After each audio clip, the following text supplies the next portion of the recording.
She is as beautiful as an angel, but as stupid as a basket, grumbled Elizabeth Charlotte of the Palatinate, examining her new maid of honor. In Versailles, all whispered about one thing. The Marquise de Montespan failed. Her place was taken by a young Angelique d'Escorres de Rossi. Athenaise de Montespan was no longer young. At the time, it was considered time for a woman in her 30 years old to retire. Besides, there was a new and lovely young woman in the palace. Her name was Angelique. She was born in the Château de Croniers, and her father was the royal viceroy of Auvergne. The family was not wealthy. The castle itself was more like a village. One day, Angelique's father's cousin came to visit. The cousin was amazed at how beautiful Angelique had grown, how beautiful her wheat hair and grey-blue eyes. Experienced aristocrat realized such a beauty can like the king himself. Here it is, a gold mine.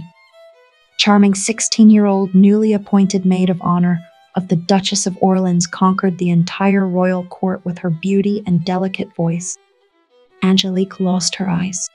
She did not expect to her modest person so much attention from the court. The Marquise de Montespan became wary. She squinted her eyes like a cat expecting a threat. However, many courtiers considered Angelique a very mediocre young woman. Perhaps it was not her stupidity, but her modesty and lack of ambition. Angelique did not want to look for a powerful elderly patron at the royal court. She wanted to marry, go to a quiet mansion to raise her children.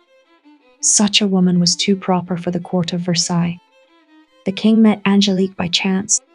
At first, Louis XIV tried to court another maid of honor, Mademoiselle de Beauvais, but she remained steadfast. Then the king spotted Angelique. Louis XIV chuckled and said, "A wolf that cannot eat me." The fact that the distrustful king believed that all the beautiful ladies dream of getting his attention just to get rich. Angelique didn't want that. She was like a frightened child, flattered by the attention of others. I read in the memoirs of Elizabeth Charlotte of Palatinate an interesting moment. One day, Angelique came to her and shared her dream that she had climbed to the highest peak of a mountain. Then the young girl thought that the dream was prophetic and she would conquer Versailles in the same way. I think it was the Marquise de Montespan who set Angelique up with the monarch. Athenaise only wanted to distract her lover from Madame de Maintenon, and young Angelique didn't seem like a threat. Louis XIV gave Angelique a pearl necklace and a pair of sets of earrings. That was the price for an unsophisticated girl to give her heart to the king. And even her father and his relative encouraged her not to hesitate and take advantage of every opportunity.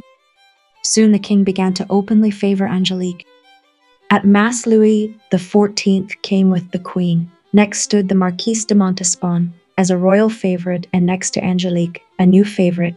I want to note that when I visited Versailles, I learned that all the court women occupied the second floor of the chapel, next to the balcony where the royal family was, and the men were located on the first floor. Louis XIV was happy. It was as if he had become younger.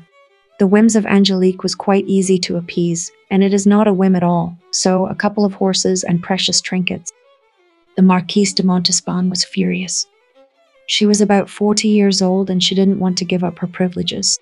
At that time, Angelique received a pension of 100,000 livres, money for furniture and jewelry. She was allocated separate apartments, and for a short time, she was proudly called the official favorite. Soon Montespan lost her temper, and one night burst into the apartments of her rival, where she made a real mess. The king tried to calm his longtime lover with the help of the privilege of a stool, assigned only to persons above the ducal dignity, but this did not help to pacify the violent temper of Athenaise. In 1679, Angelique carried a child under her heart. Rosy-cheeked young nymph suddenly became ill. Her boy died immediately after birth. The Duchess of Orleans herself believed that Montespan put poison in Angelique's milk. I think it's quite possible, given how fiercely Montespan fought for her privileges. Plus, she realized that the king would legitimize the child Angelique would have, and that would undermine the power of the Marquise of Montespan. For a while, Angelique recovered from the failed childbirth and began to appear at court, but her beauty seemed to evaporate. Now the king looked at the pale-faced girl with black eyes and pale lips. She could not catch the king by anything but her looks, so His Majesty simply distanced himself from the once adored favorite. Angelique asked permission to retire to a monastery to improve her health. Louis XIV granted her the title of Duchess of Fontanges, which meant, "Thank you for everything. This is my parting gift." Angelique de Fontanges in her heart hoped to see the king again, to conquer his beauty, and again see all the glitter of Versailles. But her intuition said otherwise. She would not return. At the Abbey of Chelles, the Duchesse de Fontanges did not get any better. On her last day, she asked Louis XIV to come. The king could not hold back his tears. The 20-year-old beauty was melting before his eyes. The cause of her death was never determined. But who else would have benefited from Angelique's elimination? I think that despite the piety of the Marquise Montespan, probably her love of power and status were stronger. By the way, I found no mention of Angelique de Fontanges in Athené's memoirs. It's as if she never existed.